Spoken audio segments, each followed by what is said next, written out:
আজকে রথ, আর রথের দিনে বৃষ্টি হবেই, এটা আমাদের হিন্দু শাস্ত্রে পুরো পরিষ্কার হয়ে আসছে। তো রথে যে বৃষ্টি হয় এটা হবে, কেউ আটকাতে পারবে না। আর এটা হচ্ছে আমার বেডরুম, আর আমার বেডরুম থেকেই আমার পুরো আমার সামনে লাগা, সেরকম।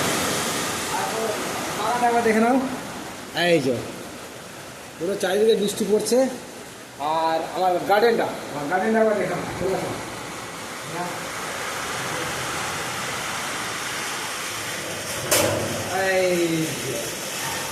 সেই বৃষ্টি পড়ছে আর সেই মজা লাগছে পুরো বাগান। আজকে তো রথ বেরোতে পারবো না, বৃষ্টি লেগে বেরোবে, যেমন তো একবার বিকেলের দিকে যাবো বেরোবে। দেখি রথের দিনে এত কিছু একটা প্রোগ্রাম থেকে আজকে পাঁপড় জিলাপি, যেটা সেই বিদিশা মন্দিরে হয়ে আসছে। রথের পাঁপড় ভাজা জিলাপি সে করতে হবে বিকেলের দিকে, দেখা যাক কতটা কী হয়।